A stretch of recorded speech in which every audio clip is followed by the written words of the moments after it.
es un miembro del Partido Revolucionario Moderno, un abogado de un ejercicio también interesante y además de un amigo nuestro. Bienvenido, Sigmund, a este Gobierno de la Mañana de la Z101. Una vez más, hablemos de alianzas público-privadas, cómo va esta dirección que, por cierto, estrenó hace un tiempito casa y está bastante bonita también. Muchas gracias, José Luis. Muy buenos días a todos, a Aníbal, Julieta, Susana, Rosendo y Nayí.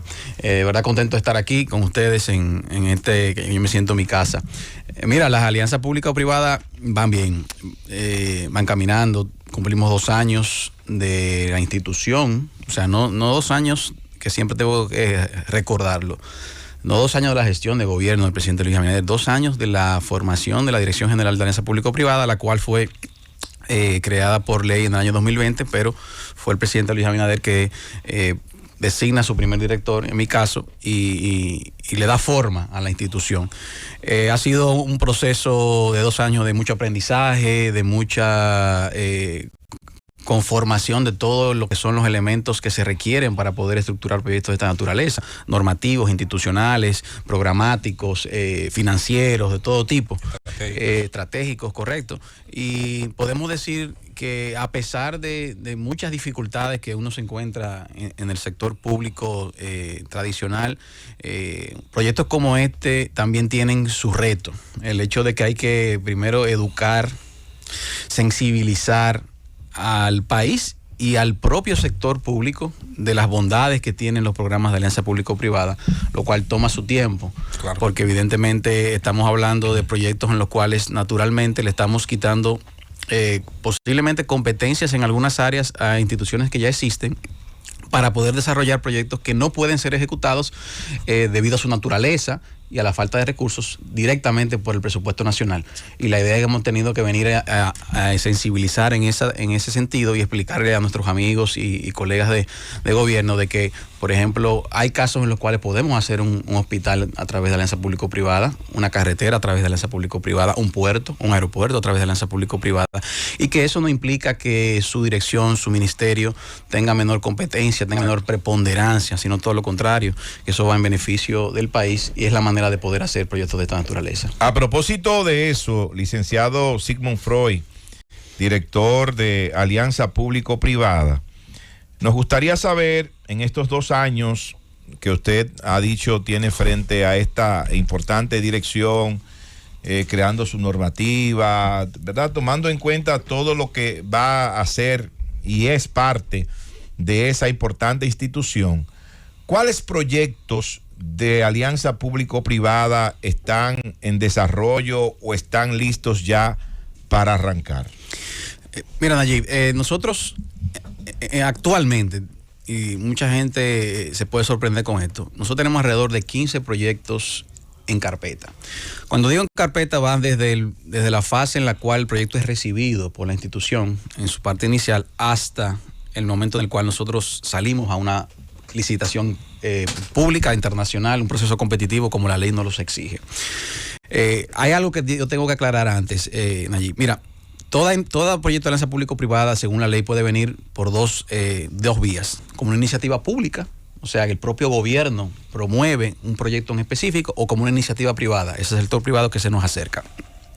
Debido a la insuficiencia que existía en la República Dominicana, o que existe todavía en lo que es la creación, la planificación y estructuración de proyectos de infraestructura, nosotros hemos tenido que enriquecernos necesariamente por las iniciativas privadas.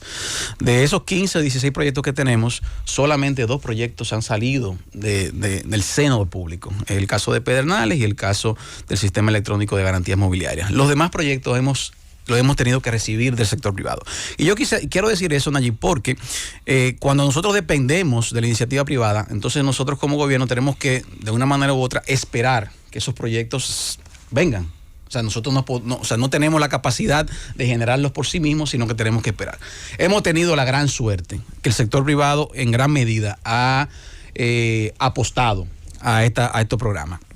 Y hemos recibido proyectos tan importantes como la autopista del Ámbar, proyectos como Arroyo Barril, proyectos de transmisión eléctrica, proyectos de movilidad urbana, y actualmente estamos ya a tu pregunta puntual, ya hay un proceso de licitación, que es el Sistema Electrónico de Garantías Mobiliarias, que es un sistema que la ley ordenaba que nosotros creásemos un sistema en el cual se podían registrar las operaciones de tipo mobiliario, como por ejemplo préstamos, todo lo que es préstamo de menor cuantía con garantía de bienes muebles, que existe aquí en la República Dominicana un sistema para el tema inmobiliario, que podemos ir a registro de título y verificar, y tenemos un certificado de título, verificar las oposiciones que tienen, pero en el caso de las operaciones mobiliarias no tenemos eso, sino que lo que se hace, por ejemplo, en el sector de vehículos, podemos ir a la Dirección de Impuestos Internos y solicitar si hay una oposición sobre una matrícula, pero no hay un sistema centralizado que unifique todas esas operaciones. Ese proceso está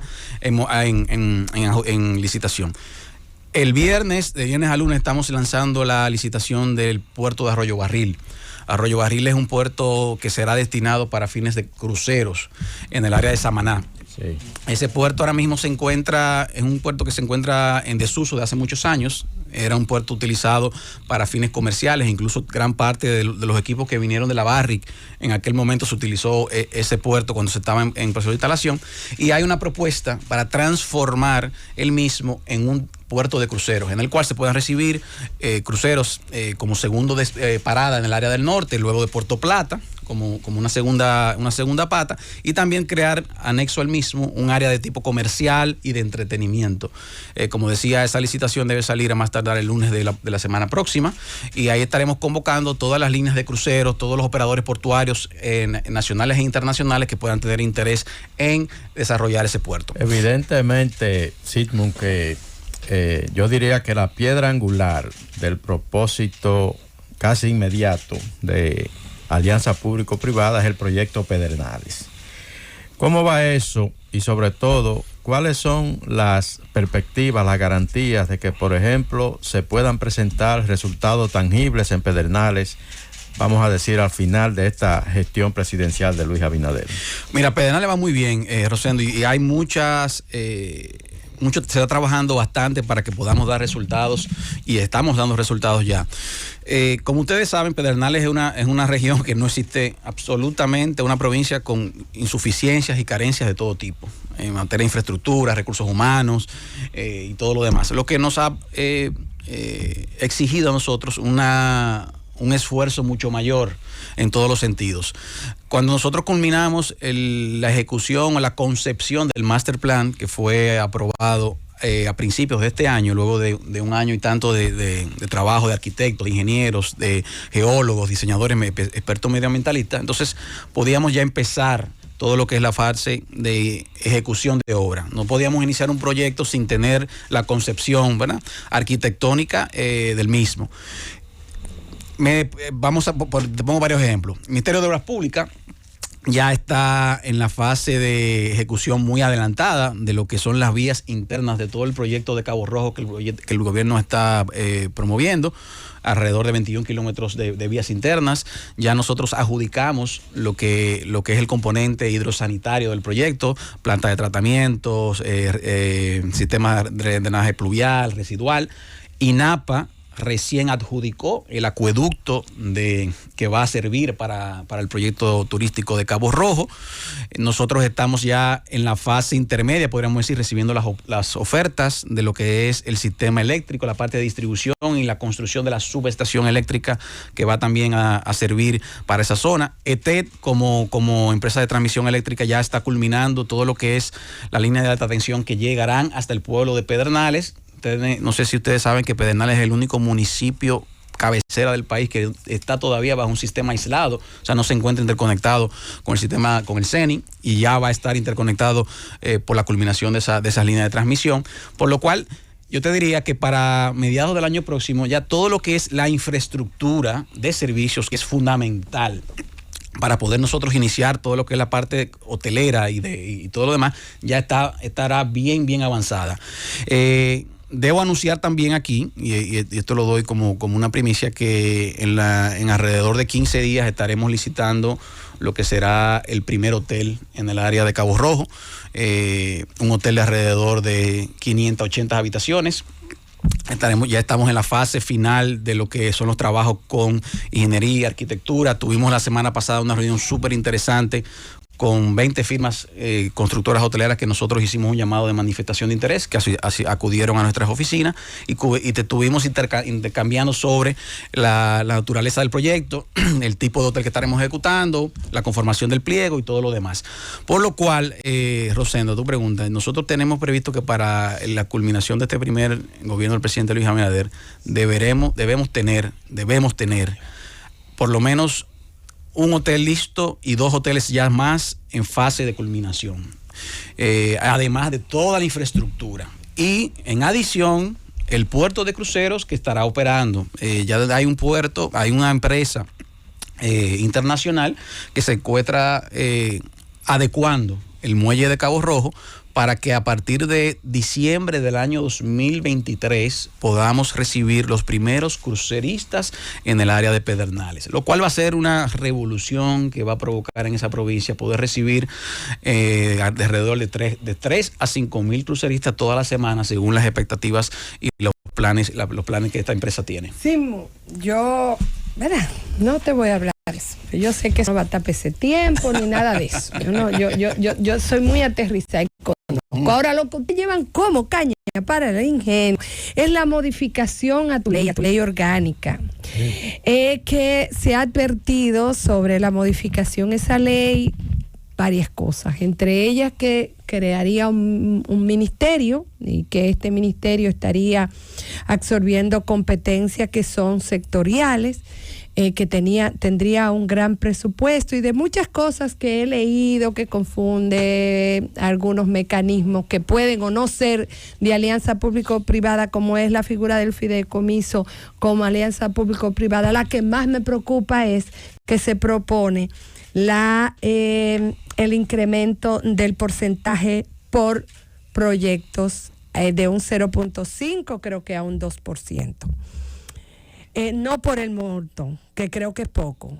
Parir una alianza público-privada por un 2% es poco. El mecanismo de elección de los proyectos, para que no se vuelva un círculo vicioso. Yo apruebo, yo veo la factibilidad técnica de los proyectos y yo tengo una expectativa de ganancia. Entonces, habría que dividir un poco estos dos papeles para ver cómo se logra que no se pervierta el mecanismo de evaluación. Mira, Susana, hay mucha desinformación en los medios sobre el proyecto de ley. Lo primero es que no en ningún momento la modificación contempla la conformación de ningún organismo distinto a lo que existe, ni un ministerio, ni una superintendencia. La dirección queda como está. Lo que nosotros estamos haciendo en este proyecto de ley es eficientizando los procesos. Mira, yo te voy a poner un ejemplo. La ley 4720 de alianza público-privada rige a los proyectos de alianza público-privada sin distinguir la naturaleza de los mismos. Por ejemplo, un sistema tan sencillo como el sistema electrónico de garantías mobiliarias que yo mencioné, que es una inversión que requiere alrededor de $600,000, $700,000 del ente privado que sea adjudicado del mismo, tiene que pasar los mismos pasos que un proyecto tan complejo como la autopista del Ámbar, que es una inversión de $400 millones y que requiere evidentemente alrededor de 2 años. Porque la ley no distingue. La ley no distingue. ¿Cuál ley? La ley que es actual de alianzas público-privadas, la que yo estoy pretendiendo modificar, en la cual establece que no puede ser posible que para un proyecto que no se requiere aportes del Estado, no se requiere deuda soberana, no se requiere inclusive ningún estudio de impacto ambiental, como el caso de la ley del sistema electrónico de garantía mobiliaria, tiene que pasar los mismos procesos que como te mencioné, de la autopista del Ámbar. Entonces lo que está ocurriendo es que proyectos tan sencillos como ese y otros proyectos que tenemos en carpeta, tenemos que durar 1 año y medio para poder estructurarlo y poder comenzar a lanzarlo a la licitación. Entonces, uno de los elementos que nosotros identificamos como debilidad de la ley es eso. Entonces, lo que estamos proponiendo, la gran medida de la modificación, es distinguir proyectos de esa naturaleza. Segundo, a la parte que tú mencionabas sobre las concesiones. Tú, que conoces bien el tema, sabes que cuando se aprueba la ley de alianza público-privada, se deroga lo relativo a las concesiones de la ley 340. Y de manera explícita establece que todos los sectores regulados que tienen leyes especiales, la ley de alianza público-privada no debe involucrarse salvo aquellos proyectos que sean de alianza público-privada. Entonces, por ejemplo, caso del sector eléctrico, caso del sector de telecomunicaciones, tienen sus leyes especiales en los cuales la Dirección General de Alianza Público-Privada no debe involucrarse. Y así hemos respetado lo mismo. Ahora, hay otro tipo de concesiones que son realmente alianzas público-privadas que al no existir una legislación precisa, porque la 340 fue derogada, se ha quedado una especie de limbo. Te pongo un ejemplo. El caso aeroportuario, el caso de los aeropuertos. Los aeropuertos ahora mismo no tienen una legislación puntual en el cual cómo se va a concebir la estructuración de un aeropuerto en el cual requiera de inversión de capital privado. ¿Qué hizo el IDAC de manera previsora? A través de un reglamento interno estableció que estos proyectos de nuevos aeropuertos tendrán que ser sometidos a la Dirección General de Alianza Público-Privada. Pero eso lo hizo el IDAC porque con una visión de que entiende la figura, se quitó de encima eso. Pero eso no pasa con otras instituciones, que todo lo contrario. Al existir un limbo, lo que hacen es pretender arroparlas. ¿Y qué ocurre? Lo que ocurre es que nos encontramos con agentes privados que no saben a dónde acudir. O a la Dirección General de Alianza Público-Privada, o a una entidad o una autoridad contratante que tenga una regulación en un área determinada. Y lo que nosotros estamos estableciendo en la ley es aclarar un poco ese elemento, sin necesidad, sin querer involucrarnos en otras áreas que no sean las de nuestra concerniencia. Ahora, tercer elemento, lo del financiamiento. 0.5 el tope que recibe la Dirección General de Alianza Público-Privada para cualquier tipo de proyecto. Vuelvo y pongo el ejemplo de la autopista del AMBA. $400 millones de inversión. Con el 0.5 de eso, ¿tú sabes cuánto es? En menos de $2 millones, ¿verdad? Por un proyecto que lo vamos a recibir, que dice la ley, durante la ejecución del proyecto. Estamos hablando que nosotros vamos a durar 25 años para recibir $2 millones. Nosotros, en capital humano y en estudios, hemos gastado más que eso. ¿Tú sabes que cuánto? Si nosotros no tuviésemos tenido el apoyo del Banco Centroamericano, que nos dio una colaboración técnica no reembolsable, que financió a una empresa internacional para acompañarnos a nosotros en la estructuración de la autopista del Ámbar, eso es un proyecto. El Banco Centroamericano ha gastado cerca de $1 millón. Nosotros no teníamos cómo hacerlo. Entonces, lo que busca la ley es evitar tener que seguir reclamándole al presupuesto nacional recursos y que sean los proyectos los que generen realmente la vida misma de la dirección. Que eso lo han resuelto otros países con el reconocimiento accionario del Estado. Bueno, también eso puede ser lo que pasa es que no hemos querido involucrarnos en eso porque también eso genera en algunos casos ciertas reticencias o resistencia por parte del sector privado. Claro. Entonces, implicaría que el Estado va a ser socio de proyectos y va a generar además una burocracia más importante. Yo creo que planificar la coexistencia de ese instrumento válido del mundo de hoy, tiene que haber una manera de que se financien en función de cada proyecto, que los proyectos le den soporte y vida. Es que no es fácil, a la veeduría y al acompañamiento técnico. Si tomamos el punto, por ejemplo, que Sigmund acaba de decir hace un momentito, del tema de Arroyo Barril, eso es del Estado. Eso tiene un valor. Sí. Así como está, tiene un valor. No, y el Estado va a recibir. Por eso te digo, entonces, el Estado ahí es como señala Susana. No, pero el Estado mantiene ahí. Claro, pues el Estado entonces debe tener ahí un valor. En ese caso, para que exactamente. En Arroyo Barril el Estado va a recibir mínimo $1.5 por cada crucerista que se desmonte, en adición a un pago por el arrendamiento de los terrenos que estaría otorgando en la concesión, y en adición también una participación en lo que son los negocios comerciales malos impuestos. O sea, el Estado va a salir bastante beneficiado ahí. Como debe ser. Sí, lo que estamos diciendo es que para la Dirección General de Alianza Público-Privada, que es la responsable de estructurar estos proyectos, puede existir una cantidad de recursos que pueda llegar para nosotros poder contratar consultores, contratar recursos humanos. Bueno, tú estás de acuerdo. No, claro, ahora entiendo. Ahora entiendo. No se puede lo máximo, yo estoy totalmente de acuerdo. Pero, vamos con Aníbal al corte y retornamos precisamente con el diputado de la capital y su pregunta en esta participación del director de Alianzas Público-Privadas, nuestro amigo Sigmund Freud. Pausamos y volvemos. Llévatelo, Cundo. Es el gobierno. Son las 10:09 en este gobierno de la mañana, gobierno de la Z101, y junto a Sigmund Freud, el director de las alianzas público-privadas, tenemos una muy relajada conversación fuera del aire, ¿verdad? Temas muy, muy serios y profundos. Déjalo ahí.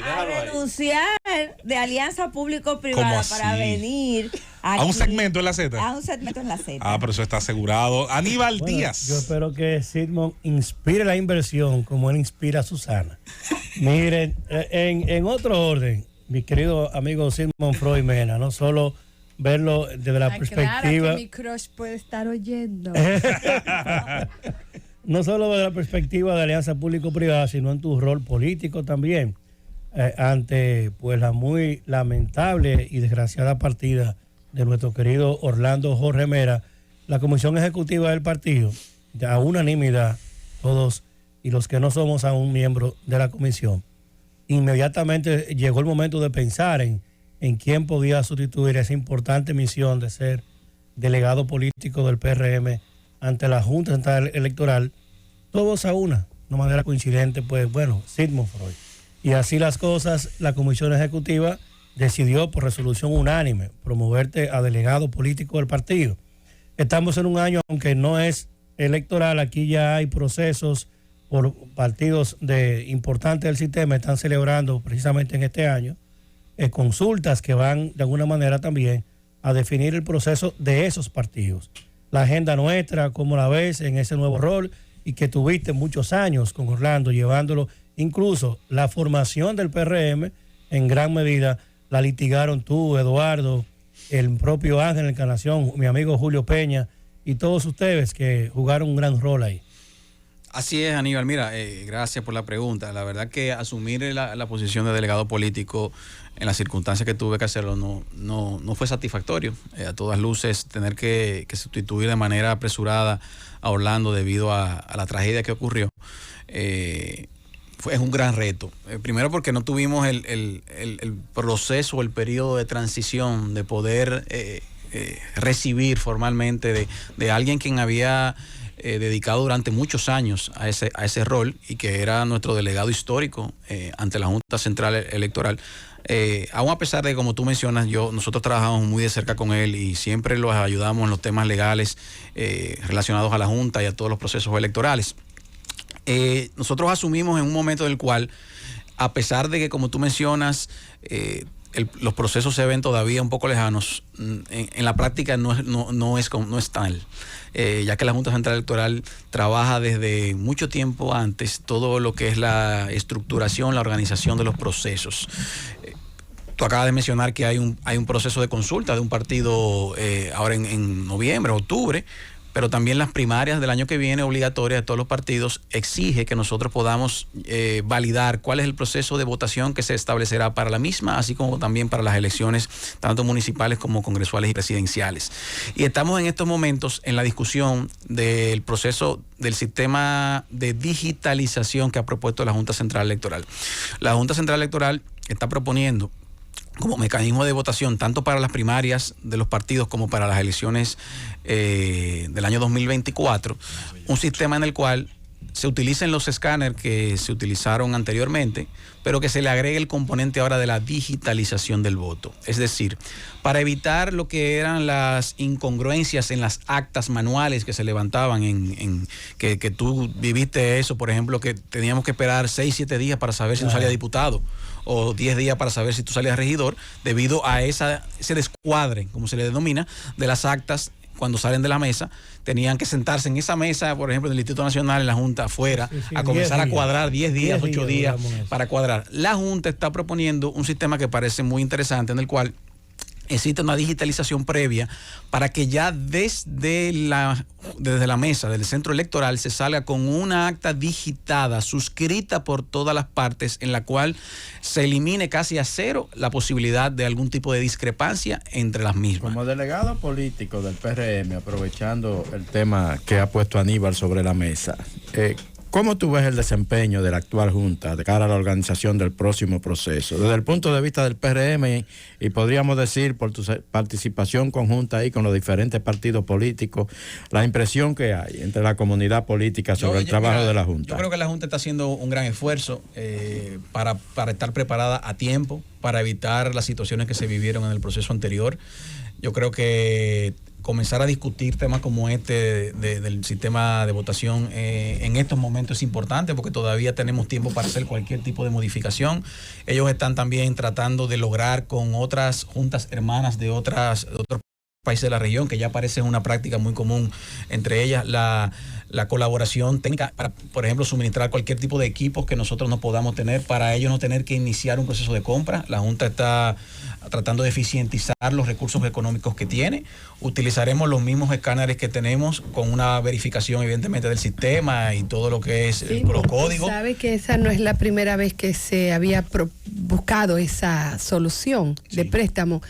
Aclaren bien la forma como es. Nosotros estuvimos ahí una vez como ayudante de delegado y el problema es ese. Lo dejan para lo último, no clarifican cómo va a ser el préstamo, la ayuda, y no se tiene confianza después en la integridad de los equipos. Sí, Acuérdate que ustedes han perdido Orlando, que era un experto ahí. Correcto.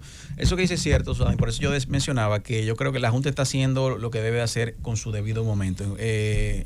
Inclusive en las elecciones pasadas de Honduras, la Junta Central Electoral envió equipos para Honduras. En gran medida, podríamos decir, cerca de un 30 o 40% de los equipos que se utilizaron en Honduras fueron de la Junta Central Electoral.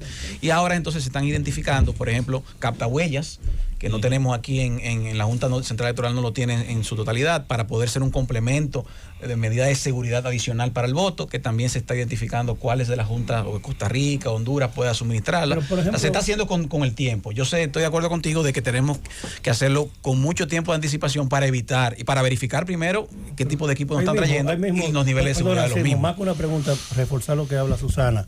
Además, en el mismo punto, en las elecciones internas, yo recuerdo, participamos con el voto automatizado, que a muchos de los que hoy somos diputados y algunos que son senadores, no fuéramos nada si no hubiese sido por ese voto. Si hubiese sido con los palitos, no tuviésemos siendo, no hubiéramos sido electos legisladores ninguno. Estamos hablando de gente que fuimos a un proceso interno y nos eligieron 3,000 personas en una primaria y luego sacamos 20,000 en una elección abierta. Evidentemente que el secuestro que hacen los partidos no es proporcional a los niveles de simpatía que tenemos en la sociedad.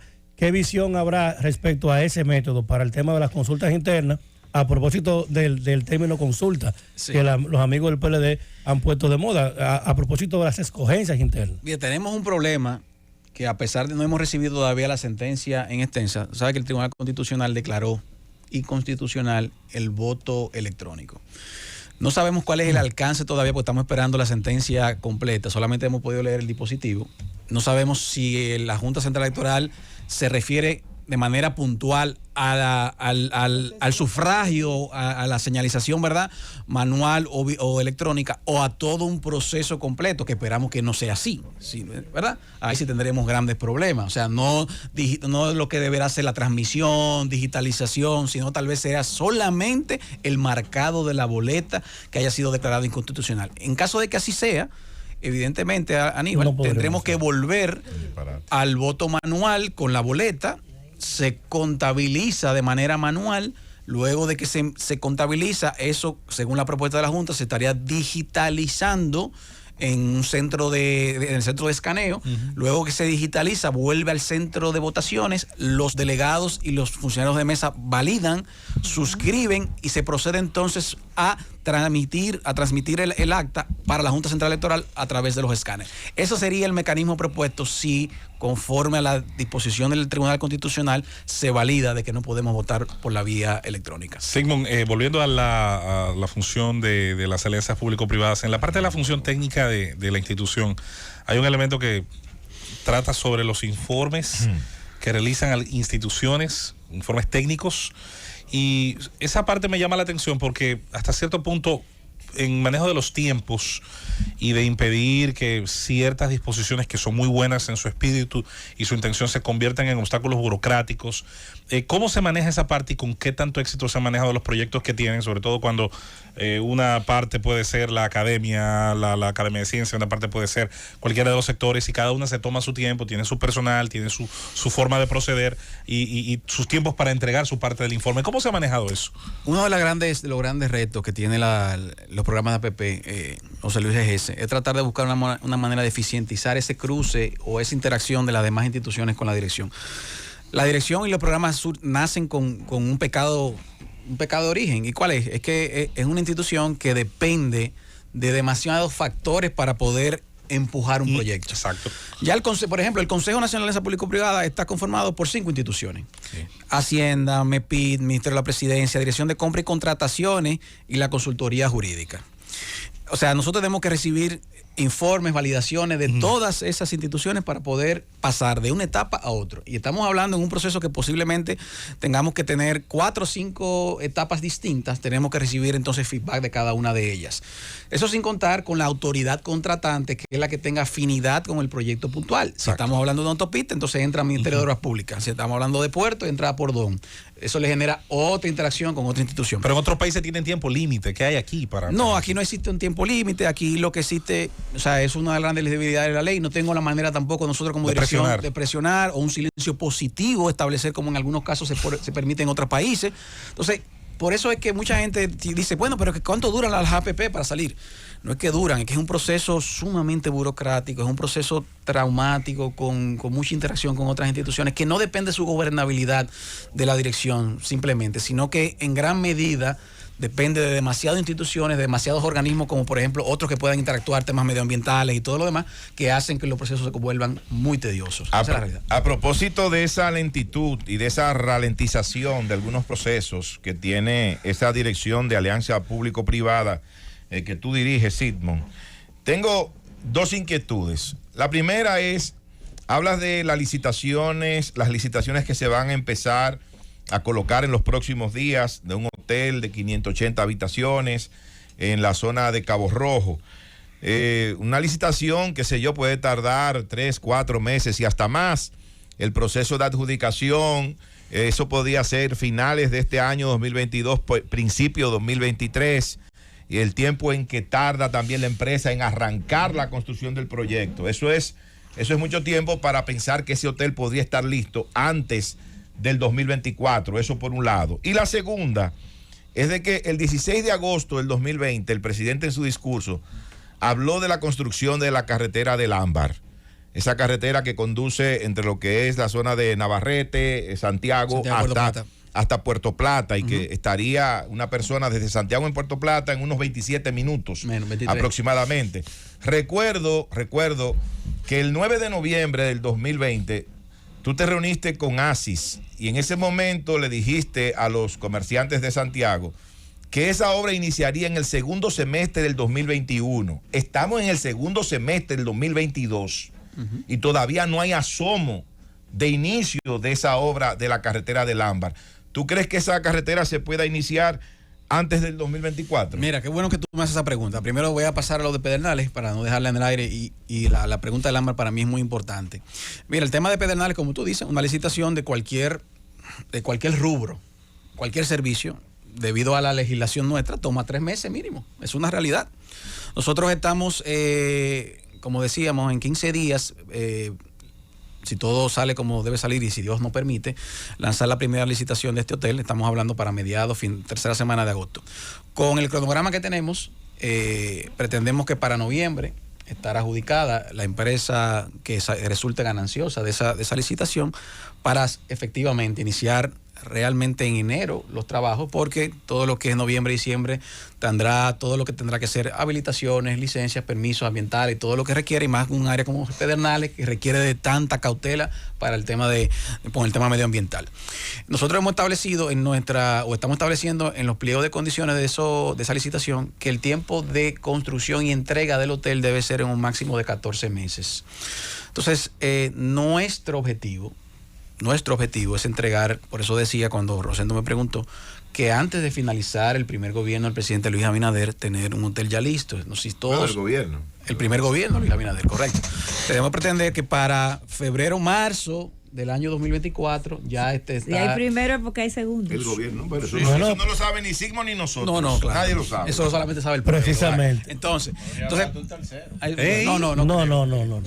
Entonces, todo pensamiento debe ser constitucional, Rosendo. Constitucional. Si nosotros calculamos 14 meses pongámosle algunos meses de retraso, porque eso ocurre también como tú mencionas, entendemos que para el peor escenario deberíamos estar entre mayo, junio, terminando el primer hotel. Y estará dentro de la gestión del presidente Luis Abinader. Entonces, sí estamos trabajando para eso. El ámbar. Entonces, el ámbar. Buena pregunta, el ámbar. Mira, el ámbar fue depositada en la Dirección General de Alianza Público-Privada como iniciativa privada. Como mencionaba, es un proyecto que se le deposita por agentes privados y no por el gobierno en noviembre del año 2020.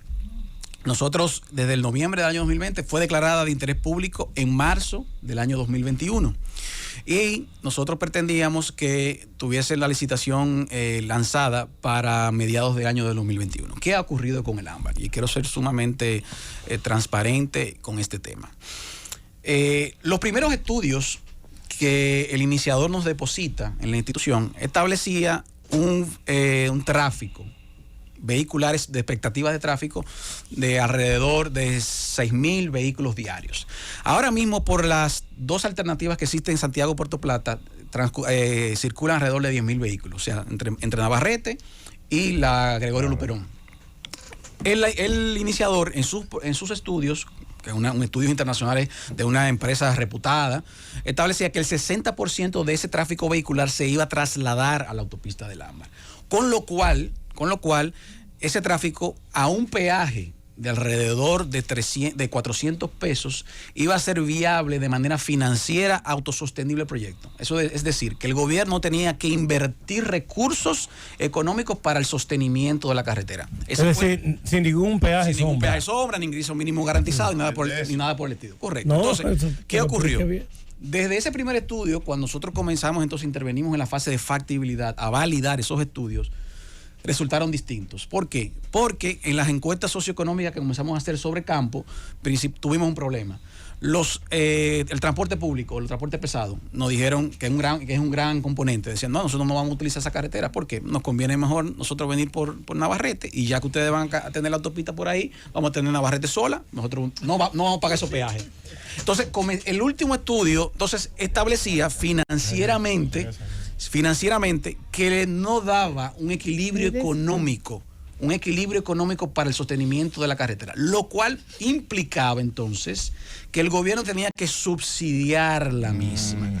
Cuando nosotros llevamos eso, evidentemente, a donde el presidente de la República, el presidente, como todos ustedes conocen, su posición en ese respecto, dice, no, nosotros podemos replicar lo que tanto se criticó, aunque no iba a ser nada parecido, pero no podemos replicar que se entienda que estamos dando un peaje sombra o ingreso mínimo garantizado. Y hemos tenido entonces, durante los últimos 8 meses, yo puedo decir, que hacer todas las reestructuraciones del lugar, de todas las maneras posibles, para ver de qué manera nosotros podemos lograr un proyecto en el cual sea autosostenible sin la necesidad de que el gobierno tenga que pagar ese ingreso mínimo garantizado. Entonces, es lo que hemos tenido que hacer. Déjame decirte, en la parte técnica ya todo está listo, los pliegos están listos, los contratos, el borrador del contrato, todo está listo de hace meses para la licitación. ¿Quién pagará las expropiaciones? Que si se hay que hacer. El componente como se está haciendo es que el propio adjudicatario establezca un fondo que pague directamente. O sea, ellos mismos. No el Estado. No el Estado, ellos mismos. Y inclusive ya tenemos cuantificado el valor, inclusive. O sea, el proyecto de la autopista del ámbar es el proyecto que está más terminado, más analizado, yo creo que en la historia de la República Dominicana. Ahora, tenemos que buscar la manera, y ya creo que estamos llegando, de poder arrancarlo sin que el gobierno tenga que subsidiar la carretera todos los años. Y ahí es que está la clave del asunto de la autopista del ámbar. Y por eso es que no hemos podido, responsablemente lo digo, y es por eso que nosotros hemos tenido que retrasar la salida. Pero es mejor que ustedes se retrasen un año y no que tengamos otro peaje de sombra. Lo Correcto. Que me parece, por lo que ha dicho, y conozco el tema que pasó con la otra, el estudio de tráfico, ¿quién lo está haciendo? Porque la situación es la siguiente: si lo hace el iniciador privado, el estudio de tráfico asume riesgo, porque él te está proyectando un incremento del tráfico por la realización de la infraestructura, pero lo que se ha dado en el país es un híbrido. Te presenta, y tú recuerdas bien que fue Louis Berger Group que hizo lo que hizo, no solo aquí, sino en Latinoamérica, te presentó una proyección de invento de tráfico, pero el Estado se comprometió con un ingreso mínimo, porque asume riesgo. Así es. Si realmente está haciendo el estudio de tráfico para su factibilidad de él, y el Estado, porque es verdad que él está expropiando, pero le van a reconocer esa expropiación como inversión. Sí, claro. Si realmente no busquen tanta salida para buscar el equilibrio financiero, se supone que o el Estado la hace, o si es tan buena que la hagan ellos y asuman. Mira, pongan su Susana, seguro ahí. Déjame decirte algo, mira.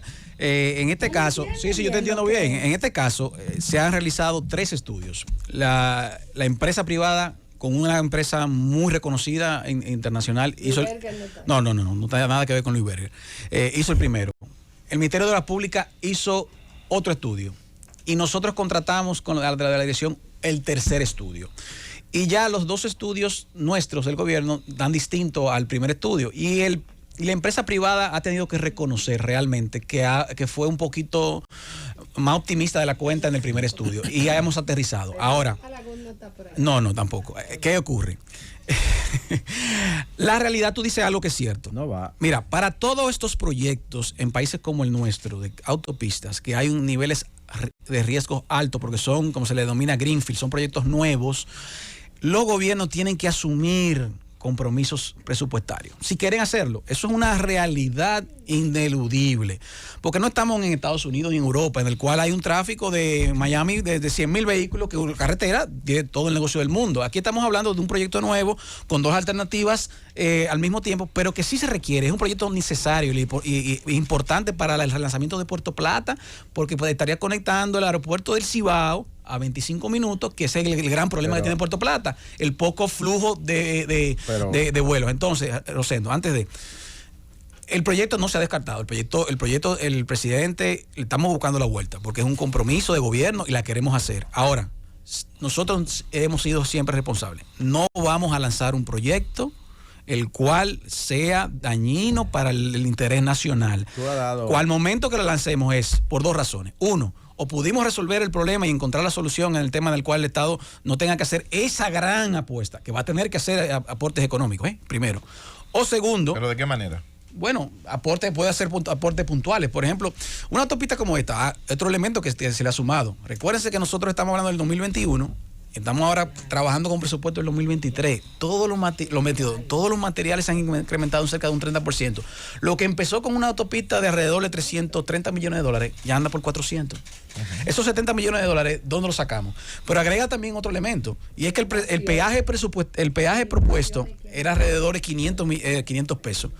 Y el gobierno no quiere un peaje tan alto, quiere un peaje de 300 pesos, que no se pueda indexar todos los años por la inflación. O sea, hay una serie de elementos para poder garantizar la viabilidad financiera, pero también garantizar acceso y social, o sea, que sea socialmente. Y si el gobierno tiene que hacer un único aporte para que lo haga y punto. Sí, exactamente. Lo que estamos evaluando es que el gobierno un único aporte a una empresa privada que le va a sacar provecho. Pero que eso no importa. Algo importante, Rosendo, algo importante que no dejar eso que decía Nayel al final. No importa que sea una empresa privada. Recuérdense, señora, lo siguiente. Con los proyectos de APP lo que los gobiernos buscan es impacto socioeconómico, generación de empleo, flujo comercial, flujo turístico, que eso es lo que estaríamos logrando con esta carretera. Y recuerda también que al final del contrato todo queda en beneficio del Estado. O sea, toda esa carretera quedará la infraestructura quedará productivo. Quedará en República, pero ese aporte entonces que pase a formar parte de acciones que tenga el Estado dominicano en esa carretera y reciba dividendos de la operación de esa carretera. Yo no soy ningún consultor ni especialista, pero por simple lógica, Simón, cuando yo vi la terminación de la carretera tradicional de Puerto Plata, que acorta ya muchísimo el proyecto, ya con la carretera totalmente reconstruida. Y la carretera Luperón, la carretera Gurabo, la turística, que yo la transité y en 35 minutos tú te pones de Puerto Plata a Santiago por ella. Yo pensé que esa carretera del Ámbar no iba a encontrar el sustento que se estaba esperando. Yo creo que la información que tú das, de que ya, por ejemplo, el tránsito comercial está diciendo que no la utilizaría. El pesado. El pesado. El comercial. Correcto, el pesado. pesado. Sí, el pesado. Vehículos pesados. Ese es un proyecto que yo lo veo poco viable ya. No podemos descartarlo. Es un proyecto que es importante, vuelvo y repito, es importante y está dentro de los planes del gobierno. Ahora, nosotros tenemos que lanzar un proyecto lo suficientemente maduro que la sociedad también la comprenda y que nosotros también podamos lanzarlo, que sea un equilibrio entre los mejores intereses del país, pero también que sea evidentemente un proyecto en el cual el agente privado no venga en 5 años a pretender modificar el contrato porque no le da los números. Julieta, Claro, además hay otro elemento. Ya ustedes censaron toda la vía para las expropiaciones. Sí, todo eso está totalmente levantado. Por eso te digo, ya tenemos un presupuesto inclusive estimado de cuáles serían las expropiaciones. Hay gran parte de esos terrenos que son propiedad del Estado. Yo tengo una finquita ahí en Jacagua que me gustaría que la vía pasara por ahí. Vamos a calcularlo. A las 10:35 agradecemos a Sigmund Freud por esta presencia en esta cabina histórica de la Z101. Las alianzas público-privadas son una realidad y esperamos que sigan pues aportando al desarrollo. Sin miedo. Vladimir Guerrero es una mano de bingo. ¿Oíste, Yayo? Al lado de Sigmund. Con mucha suerte, en el 24 estaríamos iniciando la carretera de la Llévatelo, muchas más.